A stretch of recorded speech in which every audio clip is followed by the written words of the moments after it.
Um, we're talking about virtual offices tonight, and with gasoline being $4 a gallon, the cost of meetings is getting to be prohibitively expensive, especially for small businesses. But there's some great tools out there that can help you maybe create a virtual office for an employee that's working from home, or conduct meetings online through the internet. And so I thought we'd share some ideas with you. Maybe some of these things you know about, maybe some of them you don't. So I guess I broke this down into some different categories, and that's communications, meetings, and then finally we're going to talk about how to handle things like email and some productivity applications. So with communications, I know the tool that we use here at Frugal Brothers is called Skype, and I'm sure a lot of you have heard of Skype. We've tried some different things. Here in the office for our main phone line, we use Vonage. Can't say I'm real happy with Vonage. Get a lot of drop calls. I'm getting a lot of static. And we've tried playing around with lots of different settings. I'm not real pleased with it. And probably going to look at another voice over IP system, or heck, I might even just have a standard plain old phone line put in, because your main business number really needs to be dependable, and I just haven't been all that happy with Vonage for a long time. So I think we're going to make that switch. But adding new lines is an expensive proposition, especially if you're going to use those maybe to be making a lot of calls to branch offices, or co-workers, that sort of thing. There's really no need with a product like Skype. Now, in and of itself, Skype is absolutely free. You can download. There's a business version. There's Windows. Then there's a Windows business version of Skype, and there's a Mac OS 10 version of Skype as well. So there's multiple versions of it. So the business version is 3.8, and what makes it a little different than the plain Windows version is that it has a standalone installer, an MSI. There's a little bit increased security with it, and there's some other things in there that your IT folks might like with Skype 3.8. Now there's just a whole wealth of add-ons to it, but let's just kind of going over the basic Skype service. It does two things I think very well, and which is what you're using it for anyhow, which is voice quality. I think is very good. I think it's better than Vonage. Phone calls sound more clear, but the other thing it does is video conferencing very well.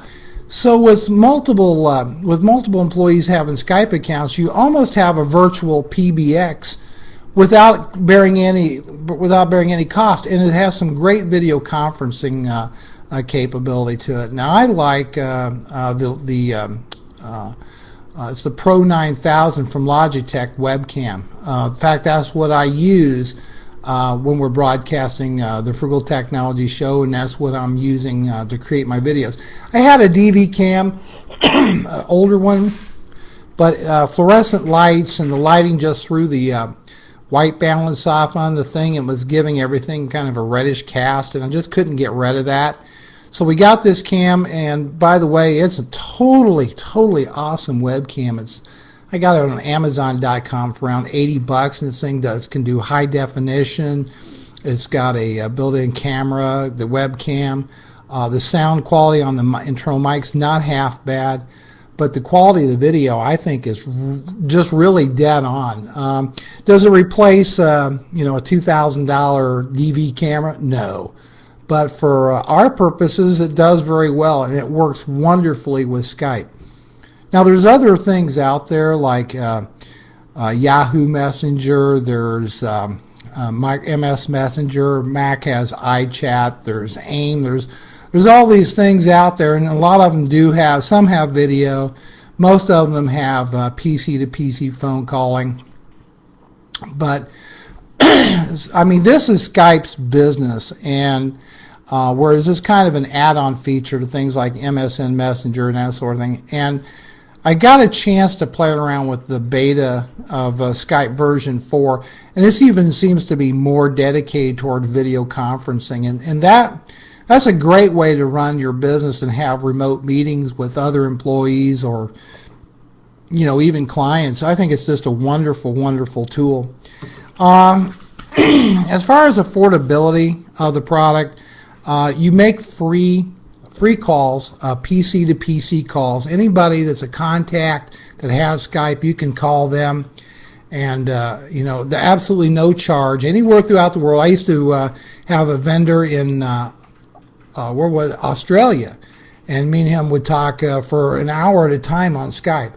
Excuse me. We would talk for that hour or two on Skype, no charge, because we were doing Skype to Skype calls. Now, the other thing is you can purchase what's called Skype Out to make phone calls to regular landlines, cell phones, that kind of thing. And you can do that on a kind of a month-to-month basis, or for 2.1 cents a minute, or you can do a what's called Skype Out for $2.95 a month, and have unlimited phone calls to the U.S. and to Canada. Now, the other cool thing is you can get a Skype in number, so people can call you a virtual phone. There's a real phone number from the call. And it is available for a 3-month subscription. I think it's like $18. So, you're going to have, $6 for 3 months for Skype Out. And it's about $24 for 3 months of using Skype. And then that, anybody can call you. They don't have to be on their internet. They can just be using a cell phone or a landline. And then you can make outbound calls to landlines and cell phones. For $24 a month. I mean, that's like $8 a month. Way cheaper than getting a regular telephone line. But the video conferencing tools, the video is really, I think, pretty doggone awesome with it. I did really, I've done some testing with it, and the video quality is pretty doggone good.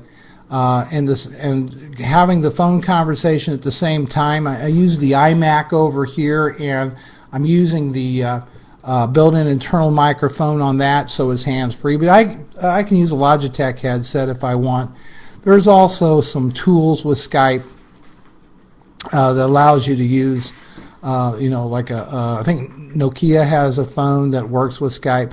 You can also use Skype on different portable devices if it runs Windows Mobile. You can have by hooking up to Wi-Fi.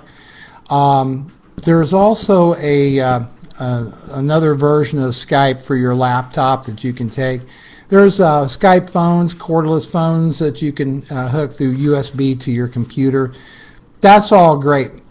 But the real neat thing is to have that ability to teleconference with an employee or coworker, absolutely no charge, and plus you can chat, transfer files, do all these wonderful things with Skype. You can also transfer calls. It has voicemail. You've got all these features, so you can think of them as virtual extensions where you're not paying for that landline and that phone.